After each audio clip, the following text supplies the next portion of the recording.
Y el día de hoy tenemos como invitado a Yerges Loaiza, sociólogo desde Perú. ¡Qué maravilla! Buenos días, ¿cómo estás? Buenos días, espero que se me escuche bien. Agradezco bastante la invitación. Muchas gracias. Se te escucha padrísimo. No, no lo hice igual, pero lo intenté. Es que tu acento es muy bonito. Un acento cálido, un acento lindo. Oye, Muchas Yerges, gracias. fíjate, primero te quiero preguntar, ¿cómo estás? Bueno, estoy muy bien, dada la situación, las circunstancias y las dificultades que estamos atravesando como país, como región y como planeta.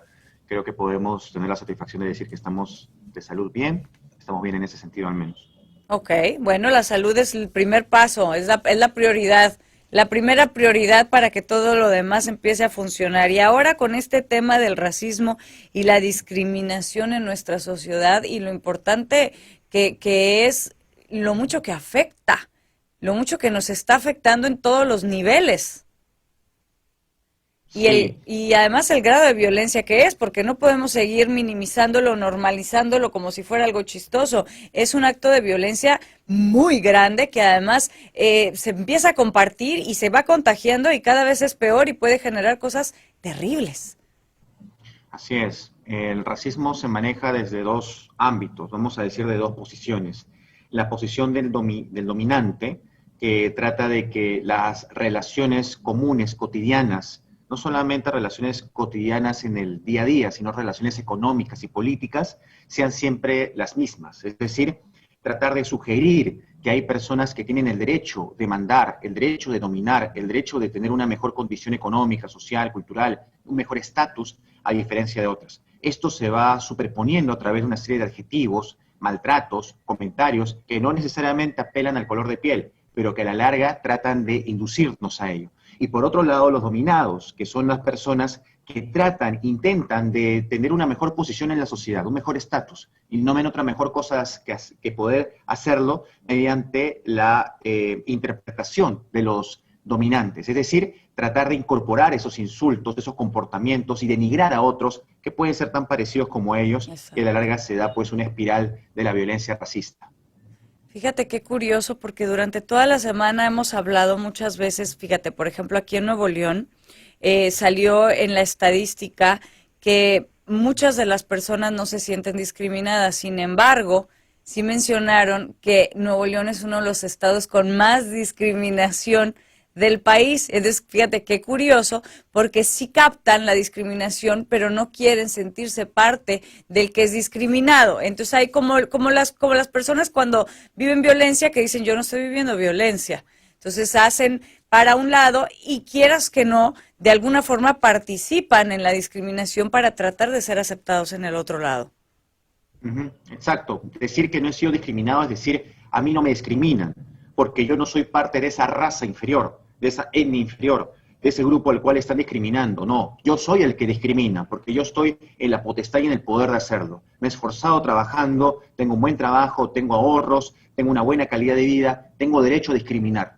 La discriminación se convierte en una válvula de escape, en una catarsis, más aún en tiempos de dificultad, como son los tiempos de pandemia, en donde todo ese sinnúmero de situaciones sin resolver que uno tiene social e históricamente termina generando pues ese tipo de denigración hacia los demás. Por eso esa estadística es muy cierta. Nadie se siente discriminado, aunque por supuesto todos saben que hay mucha discriminación.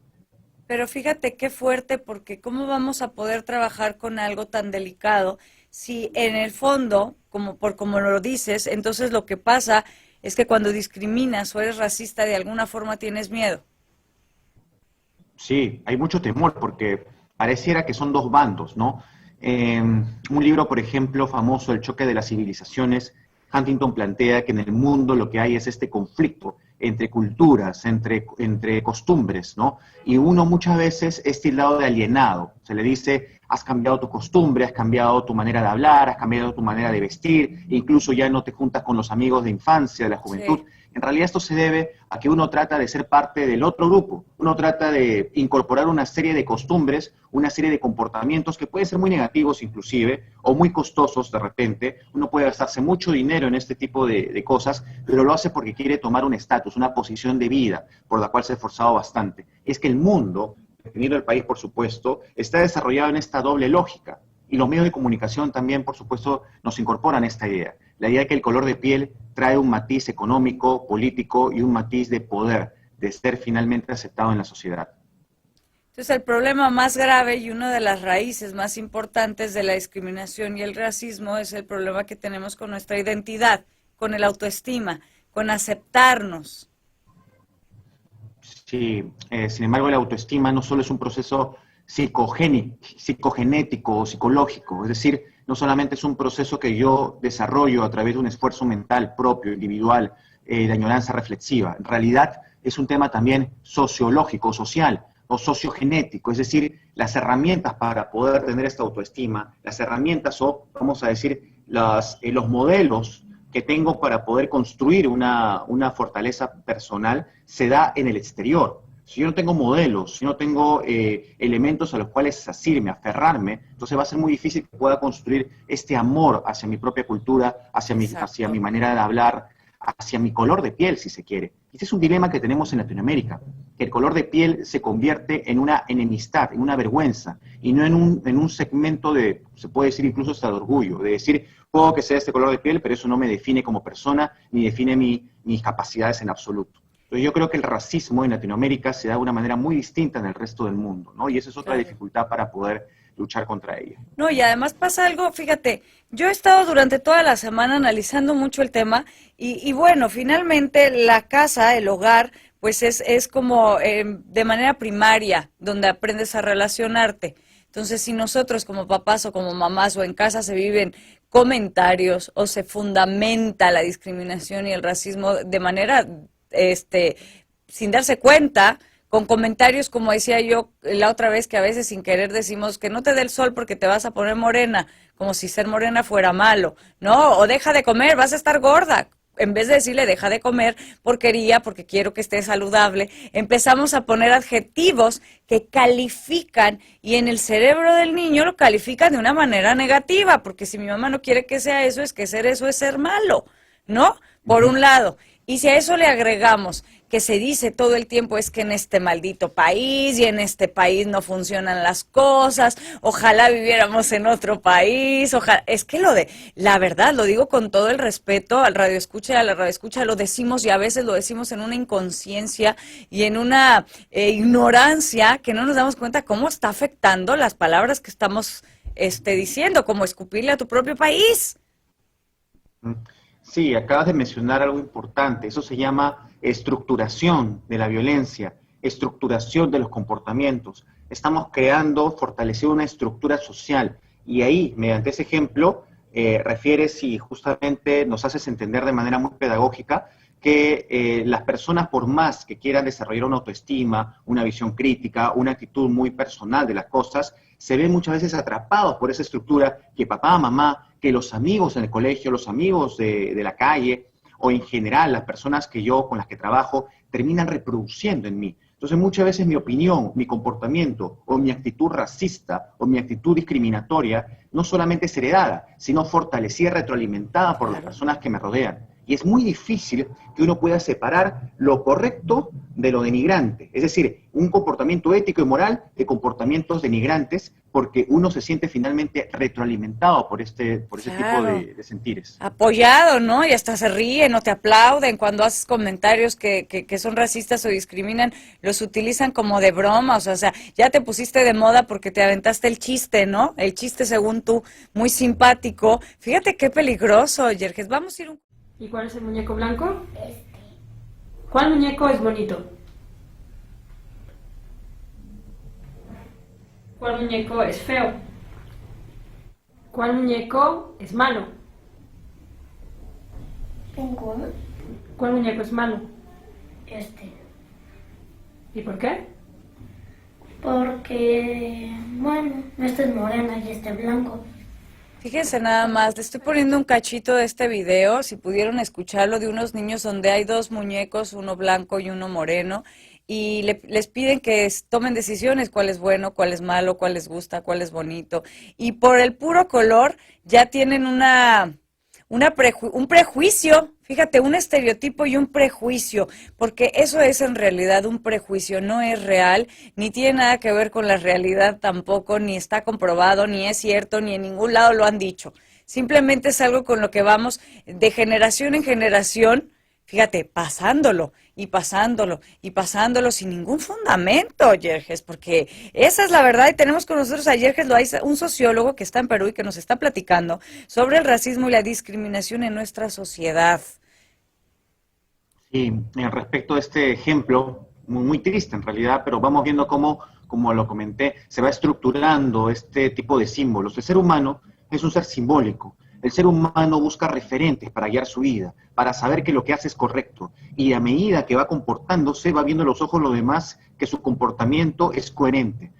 Una medida para poder darse cuenta si es coherente o no es la vergüenza. En la medida que sienta más vergüenza, dejará de hacerlo. Si las personas son racistas o discriminatorias, como bien lo dijiste en el bloque pasado, lo hacen porque ven retroalimentados sus comportamientos. Lo ven porque no hay vergüenza de por medio. Si hubiera vergüenza de por medio, si empezáramos a criticar estos adjetivos en el ámbito más, se puede decir, más íntimo, entonces creo que podríamos luchar contra esto, porque hay que destacarlo. Se retroalimenta en el espacio íntimo, con los amigos, con las personas más cercanas a nosotros, y es muy difícil poder criticar esto porque ocurre en espacios muy cerrados. Es lo que conocemos como el sotoboche, es decir, las conversaciones o diálogos que se dan en los espacios más íntimos, que son difíciles de rebatir, porque nadie jamás va a decir yo discrimino a las personas, pero en mi fuero interno, con mis amigos sí lo hago. Ese es el problema. Claro, no, y sabes una cosa, hace unos días, cuando estuvimos hablando de la salud mental, hace una semana tuvimos a una invitada, un psiquiatra que se llama Dr. Brandi, que decía que el ser humano tiende a normalizar lo que no es normal para sentirse protegido. No es normal burlarse de los demás y yo creo que pasa muy seguido, por eso estamos llenos de culpas, porque tú te burlas de alguien y luego llegas a tu casa y te sientes muy mal porque presientes que mañana se van a burlar de ti. Pero entonces al día siguiente llegas y todavía te burlas, todavía más, como para sentar una presencia que nadie se te acerque, que nadie se vaya a meter contigo. Y entonces vamos generando cosas que no queremos hacer, con tal de, como dices tú, de pertenecer o de estar protegidos, sin darnos cuenta que nos estamos causando un daño pues a nosotros, porque si hablamos de costura de cuestión de racismo, pues si nos referimos a es que todos los mexicanos o todos los latinos son esto, no hombre, los latinos no saben no sé qué, el latino anda de pata rajada y anda, no, o sea, y lo comentamos y lo decimos cuando sabemos que no es real, que no es cierto. Sí, y en base a lo que has dicho, hay una consecuencia sumamente dura, la ausencia o carencia de reconocimiento a la población que en efecto se siente identificada o se ve al espejo y dice yo soy así, como dicen que son las personas inferiores, Además, las personas que no tienen oportunidad o posibilidades en esta sociedad, que no van a tener un buen trabajo, que no van a ser queridas, amadas, estimadas. Y esa ausencia o cómo decrece ese reconocimiento va en contra de nuestro estilo de vida y a su vez va en contra de nuestra construcción de ciudadanía, algo muy importante. O sea, empiezo a opinar menos, empiezo a participar menos, me empiezo a callar frente a las cosas que vienen sucediendo y a la larga termino construyendo una especie de personalidad que delega a los demás en el ámbito incluso político, en los ámbitos económicos, la decisión sobre mi propia vida, porque me siento inferior, siento que mi vida no tiene ningún tipo de valor o reconocimiento alguno. Y esto es peligroso, porque estamos forjando justamente una dominación entre un grupo y otro en base de repente a otro tipo de necesidades o deseos. Y eso termina siendo perjudicial para la construcción de la salud mental de buena parte de la población de Latinoamérica. Lo que acabas de decir es lo más importante y lo más fuerte, porque claro, después nos convertimos en víctimas y vamos creciendo y vamos generando niños y niñas que también son víctimas ya de entrada. Bueno, es que aquí me tocó vivir, no, bueno, pues es que yo no tengo recursos, no, pues es que yo, miren dónde vivo y miren mi color y yo, a mí esto es lo único que puedo aspirar y entonces también se va generando una frustración, un fracaso, una sensación de que para qué vivo si no tengo proyecto de vida exitoso, porque por cómo voy a buscar un proyecto de vida si no lo merezco, si me toca, o sea, fíjate todas las cosas que el racismo y la discriminación empuercan o ensucian. Sí, en efecto, si nosotros hacemos un análisis de las características fenotípicas de la población y su relación con menos acceso a la educación, menos acceso a un trabajo remunerado, más seguramente mayor explotación o una precarización del ámbito laboral, o incluso la seguridad familiar o intrafamiliar, el ser violentado intrafamiliarmente, sexualmente. Exacto. Si hacemos una búsqueda de todos esos elementos, nos daremos cuenta que justamente se desarrollan en los ámbitos donde fenotípicamente nosotros sugerimos que hay una inferioridad por el color de piel. Pero no se debe a que son, entre comillas, inferiores. Se debe a que había una muy mala construcción de identidad en dichos espacios, en donde, como bien lo has dicho, se van sumando una serie de requerimientos negativos que hacen de mi vida una vida difícil de ser vivida. Porque cada vez que me veo al espejo digo, ese soy yo y no puedo cambiar mi cara ni rostro. Y tampoco puedo acceder a un grupo cuyo estatus me va a permitir denigrar o de repente ser sumamente negativo con otras personas de mi propio color. Como no me queda de otra, voy a tener que enfrentarme en mi propia familia. Y así, ese tipo de comportamientos terminan degenerando en una violencia inusitada, en una estricta y muy negativa forma de relacionarme con los demás, y esto a la larga cobra una factura tremendamente negativa para mi día a día. Y lo peor de todo es que cuando yo me pregunto, ¿por qué me siento mal? ¿A qué se debe? El último punto con el cual voy a poder entender por qué me siento así es el racismo. No me doy cuenta de cómo los elementos externos van dinamitando mi seguridad hasta hacerme sentir sumamente mal.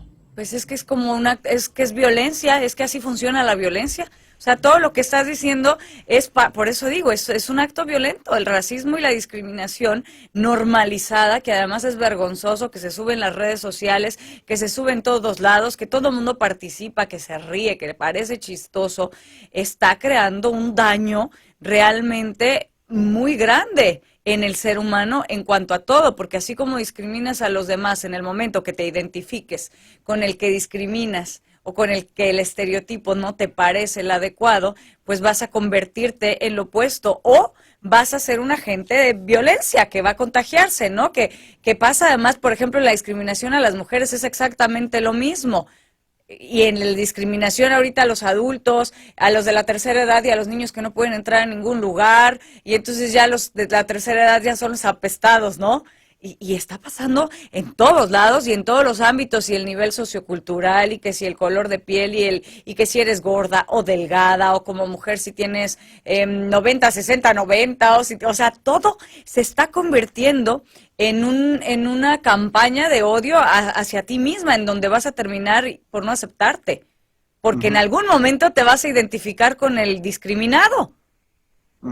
Sí, eso es lo que algún autor le llamó tiranía de la belleza. O sea, estamos obligados a sentirnos, a tener que ser bellos. Y obviamente esto va de la mano también con la compra de productos, la compra de ropa, la compra de casas, de autos y una serie de elementos que se supone nos hacen más bellos y más aceptados. En realidad esto viene retroalimentado a su vez por una maquinaria del consumo que en realidad en lugar de hacernos sentir bien, nos hacen sentir utilizados, explotados por nuestras propias vidas, tanto del tema de género como el tema del adulto mayor, el tema de los niños. El tema de los niños, adultocentrismo. Los niños son dejados a un lado y no pueden opinar. En el tema también de los adultos mayores, en este contexto, como bien dices, no pueden trabajar o de repente no se les permite trabajar, no se les permite acceder a determinados espacios, o el tema de la mujer como el patriarcalismo. Todos esos elementos tienen un elemento en común, en efecto, esta discriminación que se busca constantemente para dominar a unos sobre otros. Y finalmente lo estético. ¿Qué es estético? Y la construcción de lo estético, que es lo más difícil de idear, de analizar o de debatir,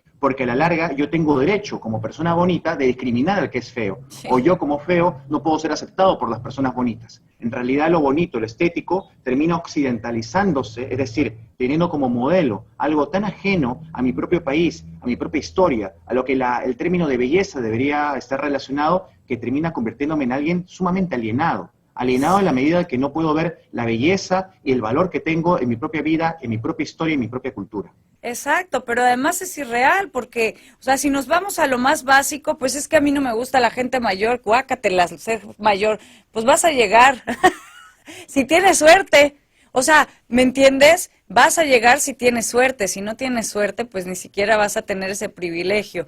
Pero el chiste es, yo creo que empezar desde casa a cambiar esa dinámica en la que discriminar o prejuiciar o estereotipar o etiquetar se vuelve motivo de risa, porque eso es lo que genera que en algún momento ese niño sale a la calle y o lo dice o se lo dicen y prefiere decirlo porque no se lo vayan a decir.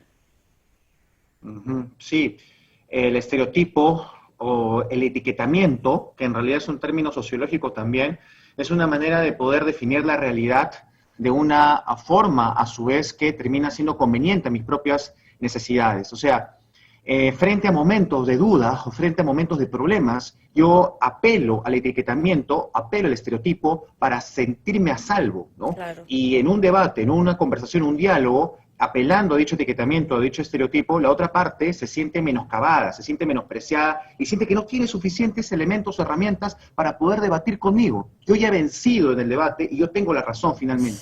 En realidad esto es una herencia, como lo demuestran muchos investigadores, del propio descubrimiento de América. Justamente hemos celebrado, entre comillas, eso hace poco tiempo, y está en relación con instaurar una especie de dispositivo en donde unos de un color de piel son, entre comillas, totalmente falso, por supuesto, superiores a los otros colores de Claro. piel. Esto ha venido estructurándose de una manera tan negativa que el día de hoy vemos las consecuencias. Pues es que seguimos, pero porque queremos seguir siendo la víctima, no es que cuando llegaron y entonces, o sea, cuando llegaron abusaron de mí, decidieron que ellos eran más importantes y vinieron a colonizarnos.